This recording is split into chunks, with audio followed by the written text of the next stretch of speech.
रागक्षयो निब्बानं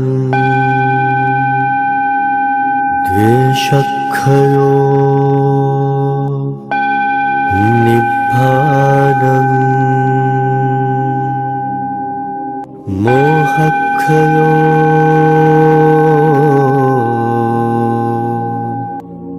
निब्बानं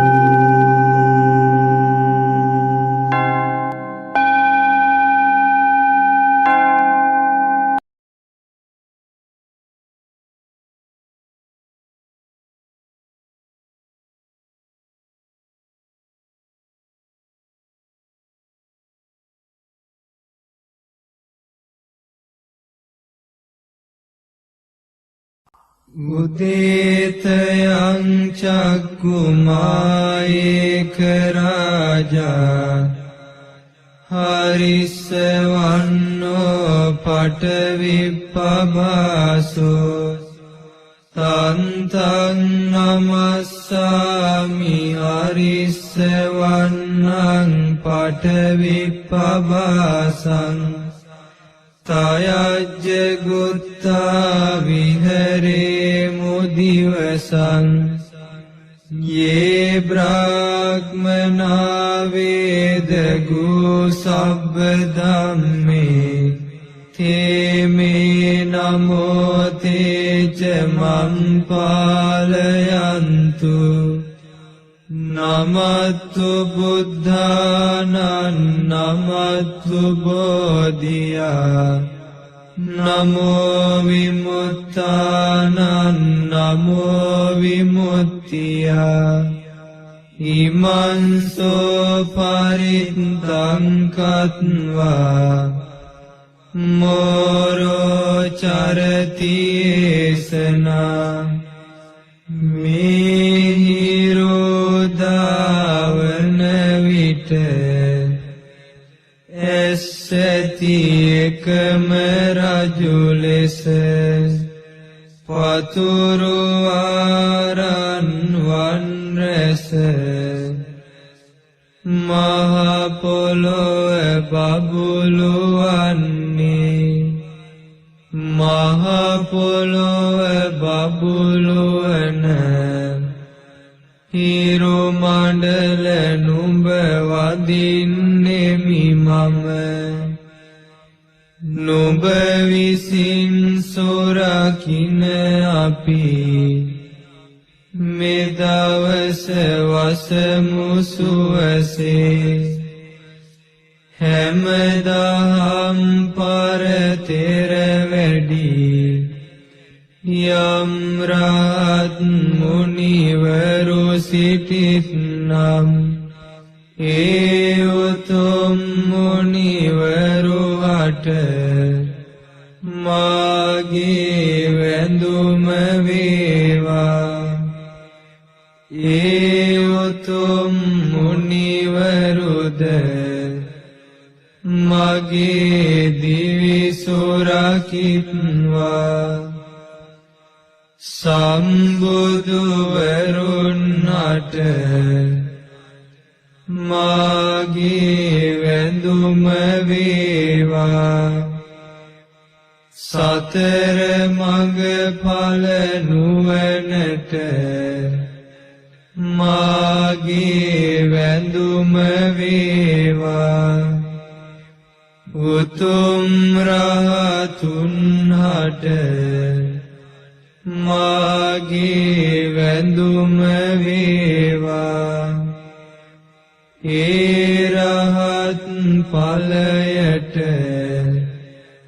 මාගේ වැඳුම වේවා ඒ බෝසත් මොනරා මෙලෙසින් පිරිත පවසා ගොදුරු සොයන්නට සැරිසරා යන්නේය ඊතේන සච්චේන සුවත්ති හෝතු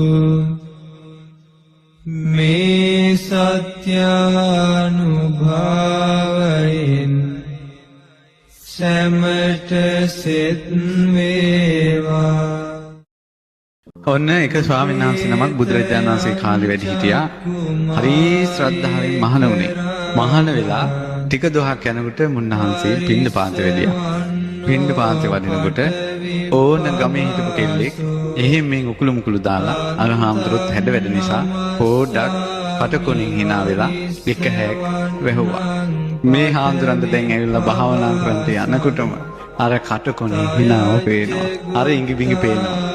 මුන්නහන්සේ දැන් ඔහි බලාගත්තු අතේ බලාගෙන ඉන්නවා. ඊට පස්සේ දැන් ඔහොම එනකොට භාග්‍යවතුන් වහන්සේට මේ ප්‍රශ්නේ ගියා. බුදුරජාණන් වහන්සේ අහුවා හැබැයිද භික්ෂුව එහෙමයි ස්වාමීනි මොකද්ද කාරණේ?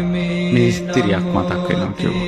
ඉස්සර වෙච්ච දෙයක් කියන්නම් කිව්වා. අවුරුදු 700ක් බඹසර රැකපු බෝසත් මොනරට පවා පින්වත් භික්ෂුව ස්ත්‍රියගේ හඬෙන් අනතුරක් වුණා කිව්වා.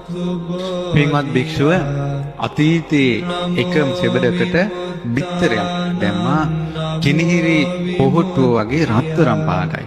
රත්තරම් පාට මේ මොනර පැටියෙක් එළියට ආවා. රත්තරම් පාටයි. ඊට පස්සේ මෙයා මොනර පිරිසත් එක්ක දැන් ඉන්නවා මේ මොනරා. මේ රිය සකක් වගේ විශාලයි. විශාල මොනරෙක්. ඊට මේ මොනර දවසක් වතුර බොන්න යද්දි වතුරෙන් දැක්ක තමන්ගේ ශරීරය රත්තරම් පාටයි. ඒකට අනිත් මොනරුන්ට බැරිය වෙනස් නිසා මේ මොනර කල්පනා කළා මට අනතුරක් වෙන්න පුළුවන් කියලා කන්දින් කන්දට හිමාලෙ ගිහිල්ලා කාටවත් කිට්ටු වෙන්න බැරි තැනක මොනර වාසය කළා. ඒ මොනරා උදේ පාන්දරම කන්ද මුදුනට එනවා ගල් පර්වතයේ මුදුනට. ඇවිල්ලා ගාථාවක් කියනවා. කොහොමද ගාථාවක් කියන්නේ? උදේත යං චක්කුමා ඒක රාජා හරිස්ස වන්නෝ පටවිප්ප භාසෝ තන්තන් නමස්සාමි හරිස්ස වන්නම් පටවිප්ප භාසං තයංජ ගුත්තා විහෙරේමු දිවසං කියනවා මේ හිරු උදාවන විට ඇස් ඇති එකම රජු ලෙස පතුරු ආරං වං රැස මහ පොළොව බබළුවන්නේ මහ පොළොව බබළුවන හිරු මණ්ඩල නුඹ වඳින්නෙමි මම නුඹ විසින් සුරකින්න අපි මේ දවස වසමු සුවසේ. ඒක තමයි ඒකේ ගාථාවේ අර්ථය. උඹ අද උදා වෙච්ච නිසා තමයි අපිට අද සුවසේ ඉන්න පුළුවන් වෙන්නේ. උඹට මං වඳිනවා කියලා ඉරට වඳිනවා. වැඳලා මෙන්න මෙහෙම ආරක්ෂාවක් කරගන්නවා. මොකක්ද මේ ආරක්ෂාව? සම්මා සම්බුද්ධත්වයට පත් වුණ මුනිවරුන් හට වන්දනා වේවා. යේ බ්‍රාහ්මනා වේදගු සබ්බ ධම්මේ තේ මේ නමෝ. ඒ ඇත්තන්ට මාගේ নমස්කාරය වේවා. තේජ මම්පාලයන්තු. ඒ උතුම් සම්බුදුවරු මගේ දිවි සුරකිත්වා. බුදුරජාණන් වහන්සේට වැඳලා ඒ වන්දනාවේ ආනුභාවයෙන් ඒ සම්බුදුවරු මාව සුරකිත්වා. සතර මඟඵල නුවණට මාගේ වැඳුම වේවා. උතුම් රහතුන් හට මාගේ වැඳුම වේවා. ඒ රහත් ඵලයට මාගේ වැඳුම වේවා. ඒ වන්දනාවේ ආනුභාවයෙන් ජීවිතේ සුරකින්ට කියලා සිත පතා ගන්නවා. ඒ ගාථාවේ අර්ථය ඒකයි. ඊට පස්සේ මේ විදිහට වැඳලා තමයි ගොදුරු හොයාගෙන යන්නේ. ඉමංසෝ පරිත්තං කତ୍වා මෝරෝ චරති යසන. ඊට පස්සේ මොකද කරන්නේ? කවමදාකවත් ඇඟට ගහක කොලයක්වත් වැටෙන්නේ නැහැ මොනරගේ ඇඟට. දැන් ඊට පස්සේ ඔන්න දැන් හවස එනවා. හවස ඇවිල්ලා ඉර දැන් බැහැගෙන යනවා. බැහැගෙන යන ඉරට වඳිනවා. කොහොමද වඳින්නේ? අපේත යං චක්කුමා ඒක රාජා හරිස්ස වන්නෝ පටවිප්ප බාසෝ තන්තන් නමස්සාමි හරිස්ස වන්නම් පටවිප්ප බාසං තයංජ ගුත්තා විහෙරේමු රත්තින් කියනවා.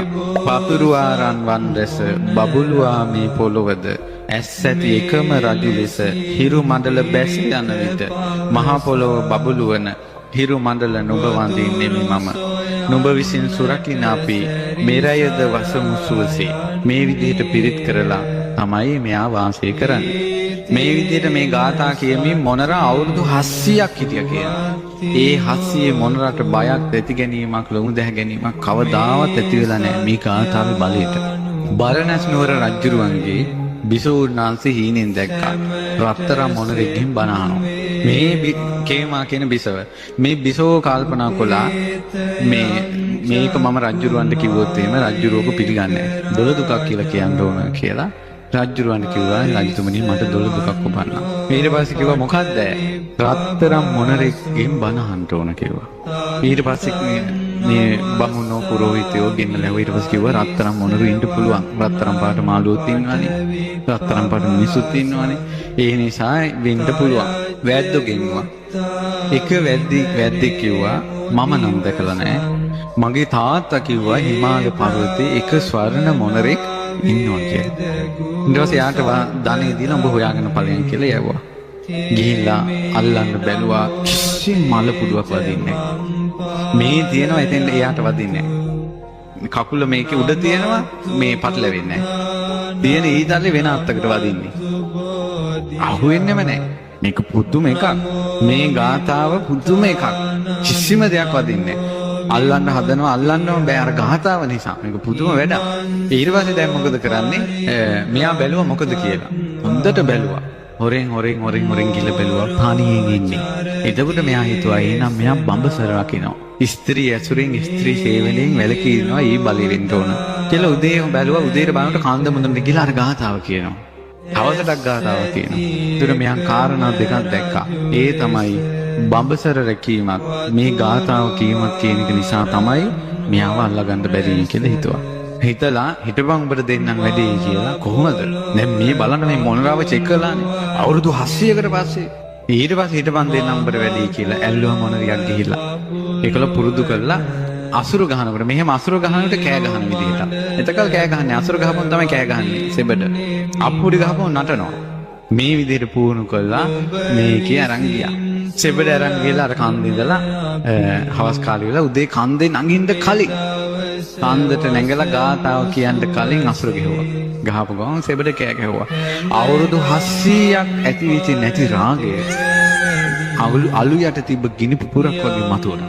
ගැහුවා අපුඩිය මේක නටන්න ගත්තා. සොකලි වගේ. ඊට පස්සේ බෝසත් මොනරට අමතක වුණා ගාතාව. දැන් මොකද උනේ? අර මේ ඇතුලෙන් ආපු ගින්න දරා ගන්න බෑ මොනරට. වේගෙන් ආවා. හරියටම වැද්දා ඒ ඇවිල්ලා තියෙන තැනටම තොණ්ඩුව මේ හැදුවා. අර සෙබඩ ළඟට යන්න කලින් කකුලේ මේ පැටලුණා.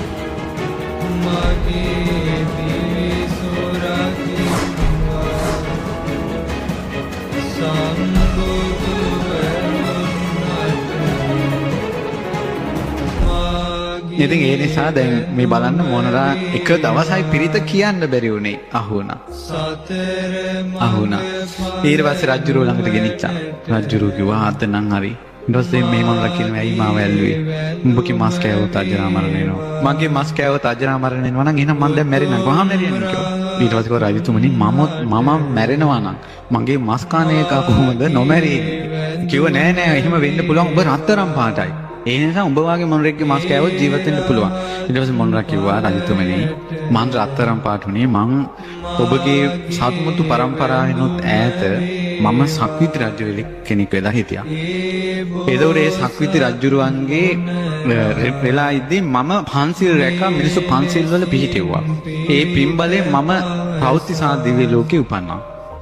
ඒ පින ඉවර වෙනකොටම සසරේ කර්මයක් ඉස්මතු වෙලා මම මොනර යෝනිය උපන්නා. පන්සිල් රැකපු පිනට රත්තරන් පාටක් කිව්වා. මේක කර්ම විපාකයක් කිව්වා. ඊට පස්සේ කොඹ කියන එක කොහොමද පිළිගන්නේ? කිව්වා පිළිගන්නවට ක්‍රමයක් තියෙනවා කිව්වා. පිළිගන්න. ඒ මොනරා කිව්වා මම ඒ කාලේ සක්විති රජ වෙලා ඉඳිද්දී අහසෙන් ගිය රත්තරන් මේ යානාව මේ ඔබගේ මාලිගාව ඉස්සරහ පොකුණ ඇතුලේ තියෙනකො දැන් බලන්න කිව්වා. ඇත්තටම පොකුණ ඇතුලේ ගිහිල්ලා බලනකොට යානාව තියෙනවා. ගොඩට ගත්තා. ඊට පස්සේ මොකද උනේ? දැන් මොන රජුරෝ පිළිගත්තා. පිළි අරන් මේ බෝසත් මොනරගෙන් බණ ඇහුවා. බණ පැහැදුනා මොනරත් ඇරියා. ප්‍රාණඝාතයෙන් වැළපුණා. බුදුරජාණන් වහන්සේ වදාලා පින්වත් භික්ෂුව බලන්න කිව්වා ඉස්සරත් මහා පුරුෂයෝ පවා මේ ස්ත්‍රී හඬට යට වෙලා ගියේ. ඒ නිසා ස්ත්‍රිය කියන එක මේ මහානකමට කන්ටකයක්, කටුවක්, බාධාවක් කියලා බුදුරජාණන් වහන්සේ දේශනා කළා. ඉතින් කිව්වා එදා ඒ බෝසත් මොනරා වෙලා හිටියේ භාග්‍යවතුන් වහන්සේ. මේ දේශනාව කියලා චතුරාර්ය සත්‍ය විස්තර කරනකොට අර කෙල්ලෙක් ගැන හිතා හිටපු හාමුදුරුවෝ අරහත්ත්වයටපත් වුණා. පින්වත්නි කෙල්ලෙක් ගැන හිතා ඉන්න කෙනෙකුට ජාතක කතාවක් කිව්වට පස්සේ අරහත්ත්වයටපත් වෙනවා කියන එකක් අපිට අද හිතා ගන්න බෑනේ. ඒ කාලේ උනේ බුදුරජාණන් වහන්සේ පරම පාරිශුද්ධ බඹසර. බුදුරජාණන් වහන්සේගේ ධර්ම ශක්තිය ඒ වචන කියනකොට ඇඟ සීතල වෙලා යනවා. කන් සොලවන්න නැතුව යනවා. ඇහි පිල්ලම් ගහන්න ලෝභයි. බුදු සමිඳු දැක්ක ගන්නට neතට ඉඳ මදි වුණා. ඇහැ මදි. බුදුරජාණන් වහන්සේ දකින්ද. ඒ නිසා බුදුරජාණන් වහන්සේ මේ පුංචි දහං කාරණාවක් කියද්දී රාග ගින්න හරියට ගින්දරට දවසක් තිස්සේ රත් වුණ යකබලකට වැටෙන වතුර බින්දුවක් වගේ රාගිස් වාෂ්ප වෙලා යනවා. බේසි වාස්ප වෙලා යනවා. අද කාලේ බෑ. අද කාලේ කොච්චර කිව්වත් කැරකිලා එනවා. මං කියන්න උත්සාහ කළේ බුදුරජාණන් වහන්සේ මේ මෝර පිරිතට තමයි වදාළේ බ්‍රහ්ම මන්ත්‍රය කියලා. පොළොව බබළුවන්නේ මහ පොළොව බබළුවන හිරු මණ්ඩල නුඹ වදින්නෙමි මම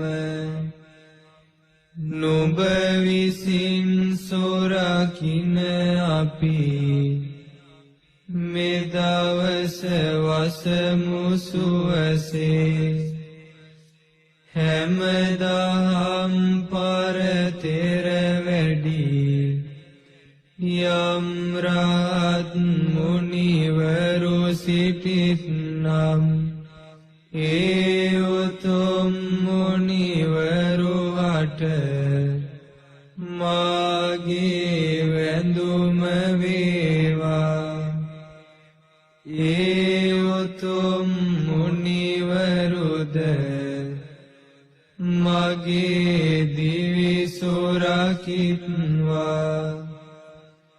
සම්බුදුවරුන් අට මාගේ වැඳුම වේවා සතර මඟ ඵල නුවණට මාගේ වැඳුම වේවා උතුම් රහතුන් හට මාගේ වැඳුම වේවා ඒ රහත් ඵලයට මාගේ වැඳුම වේවා ඒ බෝසත් මොනරා මෙලෙසින් පිරිත පවසා ගොදුරු සොයන්නට සැරිසරා යන්නේය ඊතේන සච්චේන සුවත්ති හෝතු මේ සත්‍යානුභාවයෙන් සැමට සෙත් වේ